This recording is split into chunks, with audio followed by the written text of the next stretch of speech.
Greetings ladies and gents, and welcome to this match video for Mud's mission taken from the website Royal Road. As always, I hope that you all enjoy this episode, and if you do, please consider supporting the channel. Also, all of these episodes will be available as a podcast on the various different podcast platforms. All the links will be down below. Chapter 45, Mouth of the Dungeon. Jibrax and Mud Golem walked and slid respectively towards the fortified entrance to the Galtheus dungeon. Over the course of the morning, Mud had become increasingly proficient with Skate.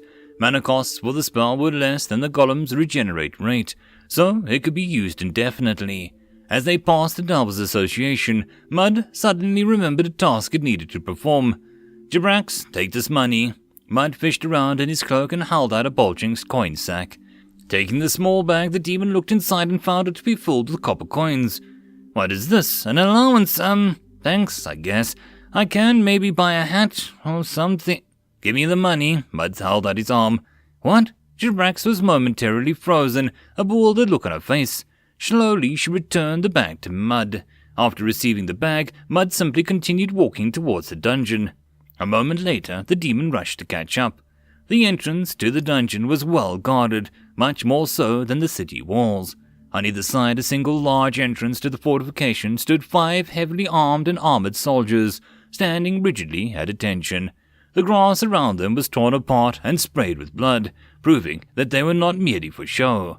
Near the center of the gate stood a droopy-eyed scribe holding a clipboard and pen. A heavy leather bag was slung over one shoulder, and his clothes were vibrant and elaborate. Mud's knowledge of etiquette told him that this garment was suitable for an audience with nobility, a strange choice of attire given the location. As Jibrax and Mud approached the gate, the scribe waved them over with a wide sweeping gesture. Mud, taking that as an order to approach, advanced towards the gaily dressed man. "Ho there! Are you two entering the dungeon?" He lifted up his clipboard and prepared to write, gaze shifting between the pair. Jibrax answered first. "Yes, we're doing some hunting." "Excellent, excellent." The scribe jotted down something on his board. "And the two of you are a party?" Jibrax looked down at Mud and grimaced. "Yes, I'm stuck with him." Showing no interest in the comment, he pressed on. "I'll need to see your proof and your competence before letting you enter." The demon swiftly flashed her Delvers Association card. A moment later, Mud copied her action, going so far as to replicate the exact flourish with her wrist that she did. After glancing at the cards, the scribe hummed and jotted down the information onto the board. "One last question. Are the two of you participating in the wave contest? And if so, do you have a recorder yet?" "We are participating, but, what recorder are you talking about?" The scribe rolled his eyes and thrust his hands into his bag on his side. After a bit of digging, he pulled out a small metal cube. Handing it to Jibrax, he began repeating a heavily rehearsed explanation. "The artifact will record the deaths of any beasts born in this dungeon, and will be used to determine achievements after the wave. The artifact itself is of little value, so don't bother trying to sell it.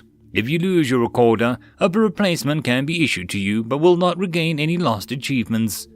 With a sigh, the scribe slipped out of a robotic monotone into a more natural and lifelike way of speaking. "Now, do you have any questions for the—" The scribe's eyes shot open when he bit his tongue, eyes focusing behind the pair. Waving his arm frantically towards the dungeon entrance, he kept his gaze locked firmly behind him. "Just go! Get on into the dungeon already!" Mud complied immediately and headed towards the interior of the massive fortification with Jibrax. As the pair advanced, the scribe fell onto one knee in a deep bow. "Your Majesty, it is an honor." "You may rise. Let's handle the paperwork quickly so that we can get to hunting." Replacing them in the line was the first Prince Kane and his entourage. Curiously, the only person missing from the group was the black-armored knight. The inside of the fort was a single straight hall, roughly 3 units wide. Near the entrance of the building were several doors that allowed access to the rest of the fort. But beyond the initial 4 doors, the remaining hall was straight and empty.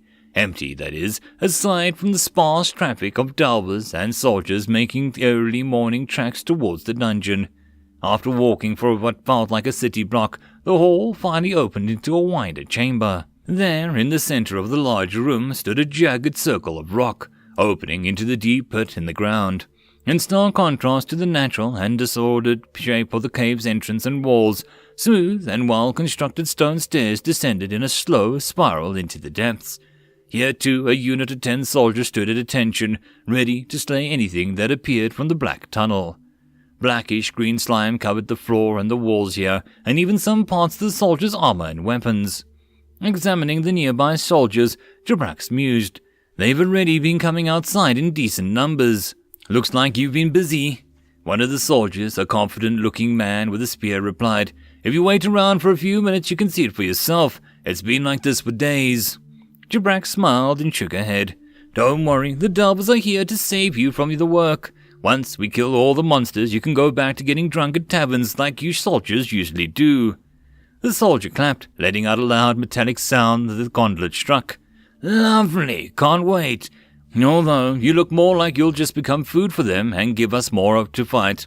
Before she could return the jab, Jibrax was interrupted by a screeching, skittering noise from the stairs. Reacting immediately to the noise, the soldiers readied their weapons. Oh, bollocks! I just cleared the slime from the last one off my spear. Ready up, men. You Delvers, just stand there to the side and don't get in our way. Mud understood that it shouldn't interfere needlessly with a coordinated team, a lesson that it had been taught by the bearded human in the woods a few days ago. Moving to the side with Jibrax, the two waited to watch the action. The skittering and screeching grew louder rapidly, and moments later a large chitinous form leapt out of the jagged edge of the tunnel. The main body was wet and flexible, resembling a slug or a caterpillar. From the underside sprouted 2 rows of stubby, pointed legs. In front of its legs, its body was bent sharply upwards, rising to tall as an adult human. On its front swung 6 short arms, each with wicked claws. Sharp mandibles on its face chittered in rage. As soon as the creature crested the tunnel's lip and the soldiers were upon it, a coordinated strike, the beast was skewered from 8 directions at once, while its arms were pinned by the 2 other soldiers. With one final violent spasm, the monster perished. Pulling out his spear, the now soaked with greenish blood, the soldier scowled. Turning towards the Delvers who had pushed to the side, he motioned towards the stairs. Hurry along before more of the blasted things show up. Damned insects. Can't even enjoy some banter these days. As the soldiers hauled the corpse away, Mud and Jibrax descended to the depths below. Chapter 46. Monster Slaying Match begins. During the construction of a new dungeon town, you will doubtlessly receive an endless stream of suggestions from the well-meaning but ignorant. The following are a few specific suggestions which you are likely to receive, and why you absolutely should not do them. Suggestion: block the dungeon entrance. This idea pops up with regularity, particularly before proper bulwarks have been constructed or during increasing activity, colloquially known as waves. The flaw with this plan is twofold. First, once the entrance is closed, the beasts will simply continue to spawn, and the problem will grow worse. When the dungeon finally breaks out, the problem may be impossible to contain. Second, through unknown means, a dungeon is capable of detecting if it has an unobstructed path to the surface. Should it find none, it'll work to create a new entrance. The location of the new exit is unpredictable and will make your existing static defenses useless. Suggestion: flood the dungeon with water, magma, toxic chemicals, etc. Attempted frequently in the past, dungeons are able to adapt surprisingly quickly to changes in environment, as a dungeon shifts its beasts to be able to survive in hostile new environments. If the net effect is almost always more dangerous beasts and a dungeon, which is perilous for sapient delvers. Suggestion: build a camp inside the dungeon.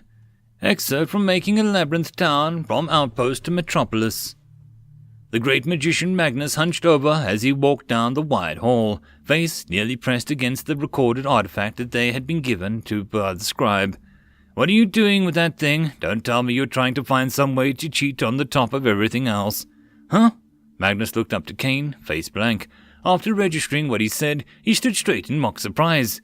Who? Me? Cheat? Why would I would never.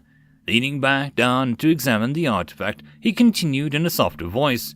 Mostly because I wouldn't get away with it. This thing would be easy enough to fiddle with, but the fox Vidir works on its town. I could probably dupe the leader ghoul, but not her.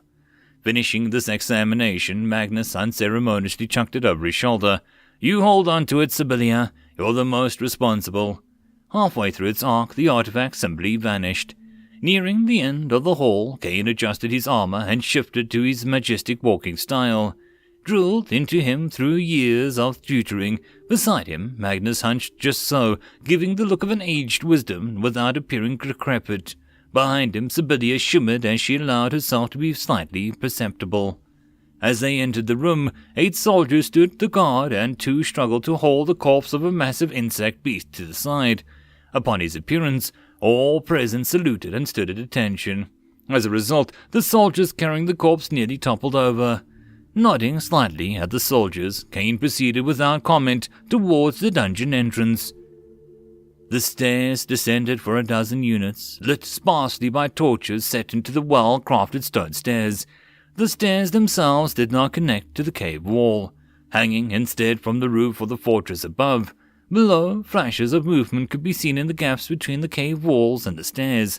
As Mud and Jibrax neared the bottom of the stairs, the tunnel wall finally pulled away, revealing dozens of large caterpillar monsters crawling over each other and clinging to the cave walls. Jibrax let us use the same tactics as with the goblins. Once around the bend of the stairs and out of view of the soldiers, the trio relaxed. "If one searched up recently, it's going to be a mess down there," commented Magnus, pulling out his short wand. Kane nodded gravely as he readied his spear and shield. "I hope those 2 in front of us aren't getting over their head. They looked young." Magnus jabbed Kane hard in the ribs with the wand. "Fool! Don't underestimate Dalbers. If you think somebody is weak just because they're young, you won't live long." Peering over the edge of the stairs, he continued softly.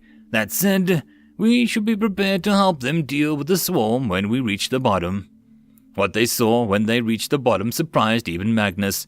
Dozens of beast corpses lay around the cave floor, rapidly being reabsorbed by the dungeon. "Oh my! It seems that I need to take my own advice." Hopping on a short distance from the bottom of the tanging stairs to the cave floor, Magnus hunched down to examine one of the fresher corpses. Kane followed behind, scanning the area for danger. We were only a few minutes behind them. How did they clear this many enemies so quickly? And we didn't even hear the sound of battle. Don't these things screech when angered? The great magician poked the corpses with his wand and rolled it to the side. They put them to sleep with a spell and then assassinate them with precise blows. Standing up briskly, the old man scanned the room.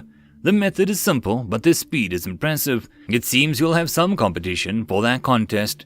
From one of the many tunnels that converged in the entrance tunnel, a single caterpillar beast emerged. Spotting the party, it screeched, and in the next instant, its head was crushed by Kane's shield, sending a spray of green slime onto the surrounding cave walls. Perfect. This would be no fun without a rival to overcome. And it'll make for a better story, added Magnus, pointing his wand at the beast as it appeared from the different tunnel. As the spell struck, the beast contorted and twisted for a moment. A wet pop rang out as the beast abruptly turned inside out. A third beast to appear simply fell over dead, with no apparent injury. With Kane at the lead, the trio proceeded down a randomly selected tunnel, invigorated to earn achievements. Mud consulted a map they had purchased from the association as to the suffocated another caterpillar monster. The golem ignored the beast's useless flailing and considered the path forward. Jibrax, should we prioritize the number of kills or the experience gain? The demon spit out a large chunk of monster flesh that she had just bitten out of the neck of the beast. Let's go lower. Don't like killing these things. They're too cute. The golem turned his attention towards the contracted demon. How cute the enemies are is not relevant to our efficiency. Finally, the beast Mud was attached to stopped moving and fell limp. Experience gained 0. Swiftly, Mud leapt the new monster head and repeated the process. The bites and scratches of the multitude of surrounding monsters bounced harmlessly off the golem's stone-like surface. Reaching out, Jibrax stabbed claws deep into the brains of 2 caterpillars and wrapped her legs around a third. I'll be able to fight with less restraint if I can fight something gross, though. You should see me fighting a human when I don't need to hold back. Leaning forward, she ripped out the throat of the beast held between her legs with her jagged teeth. Although the argument wasn't very convincing, it would at very least be worthwhile to scout the stronger parts of the dungeon. We will descend to the lower level." Putting away the memorized map, Mud finished off the beast it was riding with a thrust of a dagger from inside its own body. Hidden weapon skill increased to level 4. End of chapter. Chapter 48. Monsters Metamorphosis. Cutting steadily through the endless hordes of caterpillar beasts, Mud and Jibrax proceeded towards the lower levels. Until now, Mud had avoided the tunnels as sounds of combat, so as to avoid unnecessary complications. Now, such a luxury was no longer possible. From the only path towards the destination, the distinctive insectoid screeching echoed. Silently, the pair skirted around the edge of the cave, prepared to wait on the sidelines until the fight ahead of them finished. What Mud spotted when it rounded the corner was not a team of delvers slaughtering monsters as the golem expected. However, instead, a whirlwind of chitin and green blood flew in all directions as a mass of caterpillars attacked each other. "Jibrax, why are they killing each other? Aren't they allies?" Mesmerized by the carnage, Jibrax lowered herself and whispered, eyes remaining locked on the churning pile. "This is how the dungeon makes stronger forces. Look, you see that big one?" Jibrax pointed its claws towards the unusually large caterpillar near the center of the horde. Its strength was noticeably superior to those around it, and the majority of its kin's death arrived with its mandibles. "It looks ready to ascend once it finishes with this group, probably." It didn't take long for the beast to finish slaughtering the remainder of its brethren. After crushing the skull of the final remaining challenger, it let out one final screech as it looked around for more prey. Finding none, it settled into the center of the pile and began rapidly covering itself in white thread from its mouth. In short time, it was completely covered, hidden from view. As the champion became fully hidden in its cocoon, Jibrax walked confidently out into the tunnel intersection, stopping next to the cocoon. Mud followed shortly behind. Turning towards Mud, she pointed to the cocoon. "All right, get it before it finishes. We don't have long." Mud reacted immediately, leaping forward to the cave ceiling. Mud latched onto a few handholds that were available and climbed directly above the white lump. Once in position, the golem released the skate spell. During the exploration of the dungeon, Mud had taken to carrying large rocks inside its body at all times. As a result, its current weight was significantly higher than before. To further increase the destructive power of its falling attack, Mud struck the rocks held inside itself with a low-powered force bolt, aiming directly down. With the final aspect of the attack was the golem's trusty dagger, aimed to impact point first, and pressed against the rock. The hastily constructed silk wall was no match for the forces brought to bear against it. Mud's dagger tore through the material like a wet tissue, and the bulk of its mass didn't slow in the slightest. An instant later, a wet, squishing noise signified the crushed skull of the half-formed creature within. Experience gained 21. Despite the short time that the beast was hidden from view, a remarkable transformation had already taken place.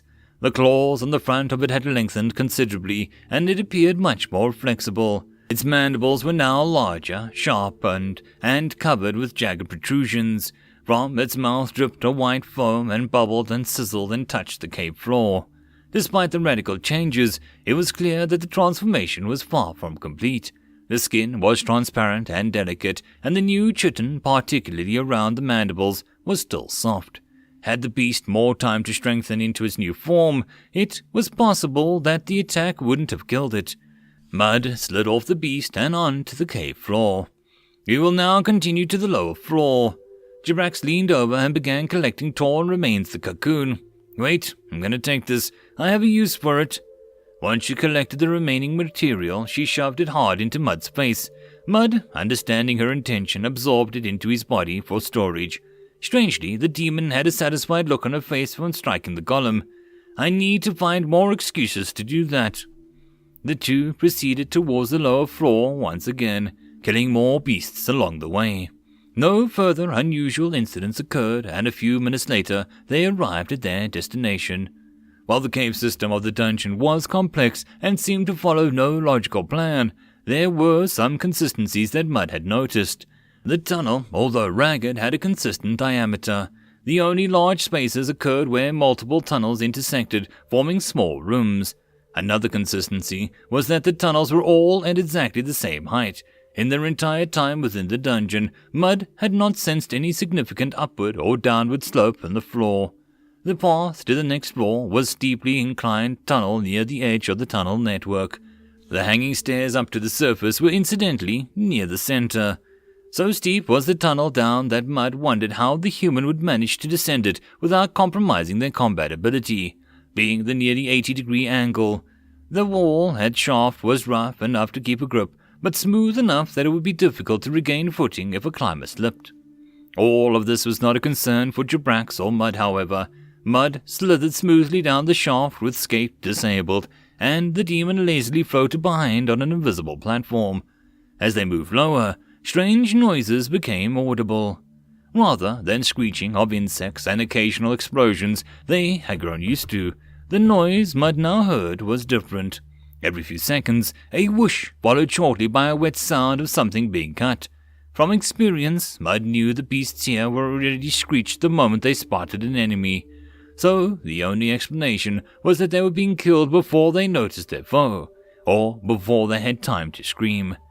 Finally reaching the bottom of the descending tunnel, the group opened up to display a new network of tunnels. The scenery here was slightly different, however. While the tunnels above were ragged with disorganized, the walls here were smooth and straight. Although the direction still seemed haphazard, it appeared as if some intent went behind their design. In the tunnel intersection ahead of them stood a man in a heavy black armor holding a curved sword. Mud immediately recognized him as the man standing behind the Prince Cain in the parade. Below him was a mountain of corpses, each resembling a completed form of the cocooned monster Mud had just killed. On the floor above, the corpses of the man-sized beasts had dissolved into nothing only a few minutes. How fast must this man be killing them to be an actual pile of them? As the pair came into sight, the man in the armor headed whip towards them. In one smooth motion, he rocked towards Mud and swung his curved sword towards the golem's head. Such was the speed of the strike that Mud had no time to react, and the cold steel blade sunk deep into his neck. In the lightning-fast attack, Mud had time for only one thought. If it were cut in half, would I die? End of chapter. Chapter 48. Monster mistaken for monster. Cold metal bit into Mud's neck. After travelling only a finger width into the golem's flesh, the blade halted. Visible slightly through the eye holes of the black metal helmet, the knight's eyes opened in shock. Retracting his blade, the knight took a few rapid steps backward. Although he retracted his attack, he did not lower his fighting stance. Mud heard a disappointed sigh from behind himself, but refocused on the enemy. The Black Knight glanced down at the thin curved blade. "No blood? It's good that I didn't injure you."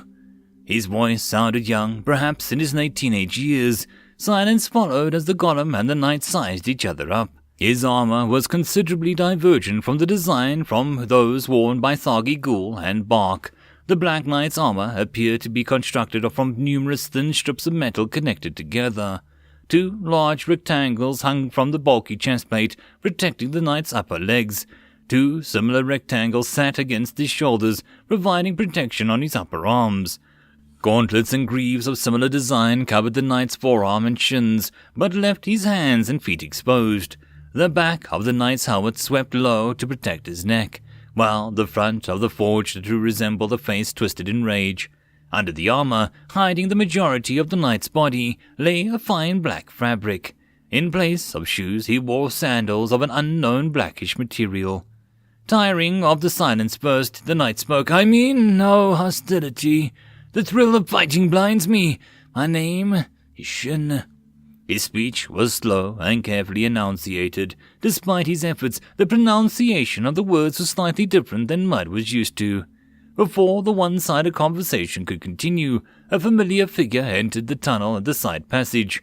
Again, the knight turned to head towards the new entrant, and again he rushed forward swinging his blade. This time, however, he did not halt his strike. In one clean stroke, the beast was decapitated. It didn't even have time to notice them before it was dead. That could have been me, thought Mud, as the corpse fell to the cave floor. Although the knight was now non-hostile, Mud was concerned it might attack again if provoked. So, instead of sending Parakosia directly at him, the golem sent it to Jabraxia to speak by proxy. Following the spike in malice from the demon, Jabrax repeated his message. "You're not going to attack us again, right, Shin?" Of her own accord, she added the message. "It would be bad if it got into the prince's henchmen are attacking random delvers. How are you going to make this up to us?" Flicking the blood off his blade with a twitch of his wrist, Shin turned towards the demon. "No one would know if I killed you." After a moment's pause, he went on. "Sorry, that was my joke. I won't kill you." Mud was pleased. It had never met somebody worse at communicating than itself before. Perhaps its communication skills weren't as bad as it thought if people still existed like this. Reaching into its pouch at the side, Shin produced a small flask filled with a multicolored liquid and held it out towards Jabrax. "Here, it's a gift. For healing." Jabrax stared at the bottle, but didn't move. "Take it, Jabrax. It's not a trap. I sense no malice from him." Looking down at the golem, Jabrax sneered. "Oh, since when are you an expert in reading people?" "Since I acquired the detect malice skill." Immediately after Mud sent the message, Jabrax's faces blanked.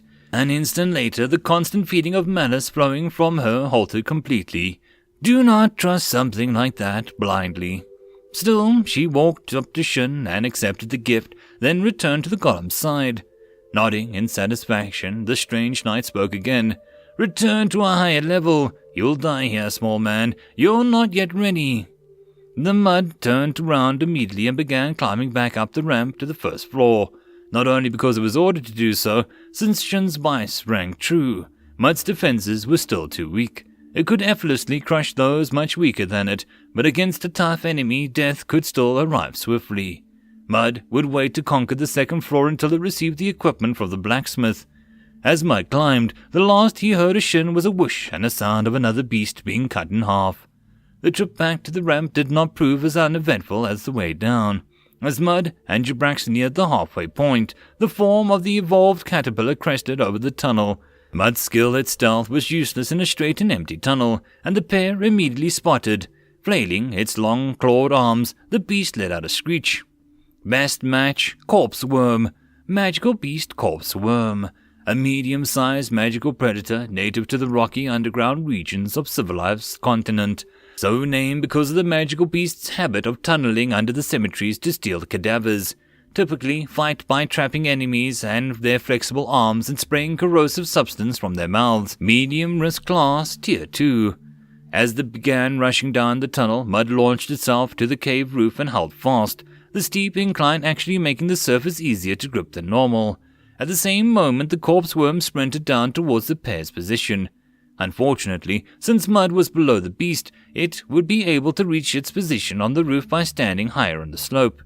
3 long arms wrapped around Mud, anchoring into the golem's flesh with hooked claws. As the beast pulled itself forward with its mandibles wide and white bubbles spewing, the golem decided to attempt a theoretical maneuver that it had thought of previously. Utilizing its control to the utmost, Mud created a gap in its body around the beast's arms, causing them to sink deeper into its torso, continuing to create gaps in the flesh in front of the arms and filled all the way behind. The worm's own strength pulled its arms entirely through Mud's body and out the other side, freeing Mud from its grip. Unarmed combat skill increased to level 7. The corpse worm, unbalanced by the unexpected loss of an anchor, stumbled down the tunnel, its multitude of stubby legs quickly regaining its posture. But it was enough time for the golem and demon to begin their counter-offensive. Jabrax, who was floating lazily up the passage on one of her invisible platforms, rolled to the side and landed on the cave floor, then grabbed a hold of the platform that she had just been resting on and swung her arms towards the beast. Although her arms passed harmlessly towards the air in front of the worm, the beast's head was smashed to the side as though struck by an unseen weapon. Still reeling from the blow, the worm was crushed to the ground by an improved rockfall technique of Mud. As expected, this completed monster did not die easily as the half-formed one. Clinging to the monster's back, Mud repeatedly stabbed the monster with its dagger. Although each blow only did slight damage, the beast was unable to retaliate. Although its clawed arms could reach and snag at Mud, the golem simply allowed each attack to pass harmlessly through its body. All the while, Jabrax continued to slam her invisible platform into the monster's head. not even bothering to dodge its attacks with its claws harmlessly bounced off her skin. A manic, shark-toothed grin split her face as specks of green blood and white acid spread against her face. After a short but erratic battle, the beast was finally knocked unconscious. Reaching into the beast's mouth, Mud stabbed the roof of the mouth into its brain, finally killing it. Experience gained 11. End of chapter. And that, my friends, concludes this video. I hope that you enjoyed. If you did, please consider supporting the author from the link down below. Otherwise, if you wish to support this channel, there are numerous ways to do so, like liking, subscribing, and possibly even becoming a patron. Otherwise, the easiest way would be to share. And until the next video, I hope that you all have a good one, and I'll see you then. Cheers.